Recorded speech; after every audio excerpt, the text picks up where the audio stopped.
I am in control of my reactions. I am the master of my emotions, not their victim. I am powerful enough to feel anger without becoming it. My peace cannot be hijacked. I choose how I move. What I've come to learn and through experience is that anger is not the problem. Anger is one of the most human emotions that we have. And this happens depending on the day, the hour, the minute, where you're at. Somebody can test your patience, and boom, a fire's just going to awaken inside of you like, oh my God. For a while, that fire was inside of me, and it controlled me at one point in time. And so once a threshold of tolerance was met, then there was just an instant reaction with no care about the consequences. Saying things that I really don't mean, and allowing my ego to be the driving force behind a lot of things that I said. What I've learned is that anger is not the enemy. It's actually the solution. Being unaware of what that anger is trying to teach you, that's the true enemy. This is how I fix my anger in 10 minutes. And I didn't do it by suppressing it. I did it by translating it.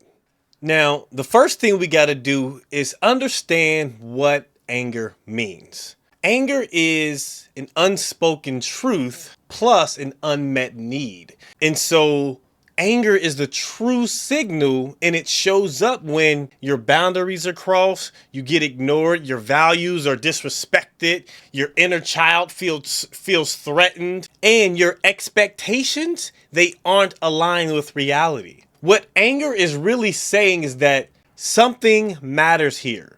Pay attention. That's what it's really saying. Most people, they explode outward.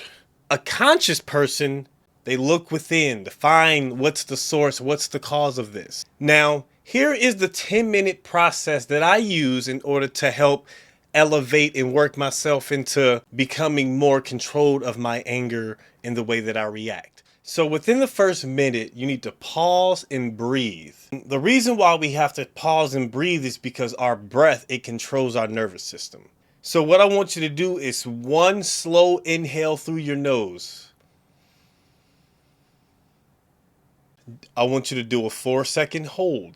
And then I want you to do a 6-second exhale. I want you to repeat that 5 times. Back to back. Repeat this 5 times, okay? The next thing that we have to do is name the emotion. What is that emotion? Give it a name. Identify it. So, and I want you to say it out loud if you're feeling angry about something, if you're feeling mad, if you're feeling pissed off, feeling disrespected, you feel unheard, you feel embarrassed, whatever that feeling is, identify it. And it's going to reduce the intensity.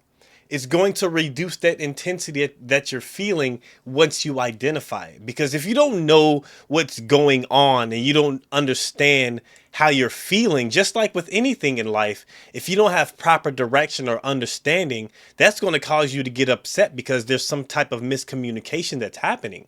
Once you identify what that source is and what that anger is, you name that emotion. And then the next thing you need to do is ask yourself, what's the real trigger? You need to strip the surface reaction and find the root. Was it disrespect? Was it fear? Was it ego? Was it miscommunication? Was it some type of trauma that has just been playing in your mind? Identify it. Anger is usually a bodyguard for a deeper feeling. Anger is the bodyguard at the door like, hey, cuz, you ain't getting in here. But what's behind that bodyguard? That's the deeper feeling. We have to do a physical release. We have to do a physical release. And we can do 10 push-ups, go for a quick walk, do a power shake, stretch. I know a lot of people who do yoga stretch, do something to move that energy out of you. You need to get that energy out of you. Get it out of you. Anger is just energy in motion. That's all it is. It's energy in motion. And so that motion must follow. The next thing that we want to do is we want to rewrite the story completely. What we need to ask is this situation really that deep? Is this situation really that deep? Then we need to ask ourselves, what story am I telling myself? What story are you telling yourself? Basically, what excuse are you giving yourself to agree with this? And the next thing you need to ask is this reaction align with who I'm becoming? And if it's not, change, because your mind, it exaggerates a lot. It exaggerates so much, and awareness, it calibrates your mind to keep you on guard and let you know what's going on. The last part that we have to do is we have to respond in alignment. And what I mean by that is we need to ask ourselves, what action would my highest self take right now? Set the boundary, create clarity, walk away temporarily, speak calmly, do it with purpose. Speak calmly with purpose. Communicate the truth, not the tantrum. Respond with power, not volume. The louder you get, the weaker you sound. Now, one thing that I did learn about my anger is that it was never about the moment. What it was about, it was the meaning that I attached to something. I wasn't mad at this particular entity, this particular person. I was mad at the older version of me still not being able to heal things that may have triggered me. I am only responsible for me. I have no control over anything outside of me, and I'm responsible for how I receive things.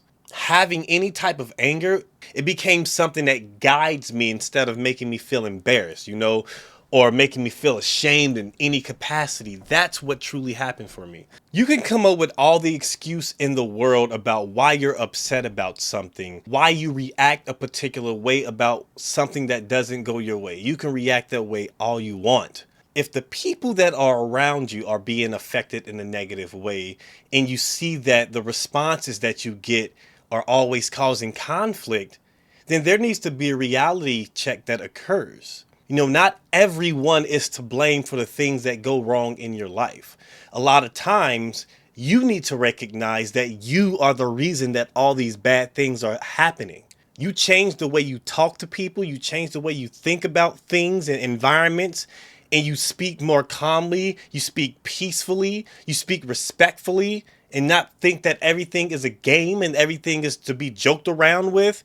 You speak from your heart with love, and you speak like someone who has respect, who is a decent human. If you speak that way and you react a particular way, that's what you're going to get back. So if you act good, people will start to feel good. If you act bad, people will feel bad. Energy is projected and then it's reflected back. So if you project out calmness and express your disgruntled issues, if you express that in a calm manner, you will see more results and happen in a more positive way.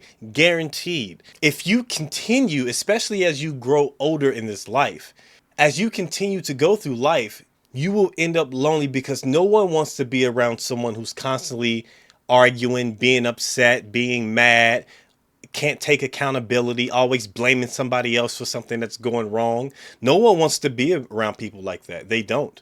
If you notice your life and people are being affected by your negative behavior, reflect, make that change. So when you change your anger, you change your life, okay?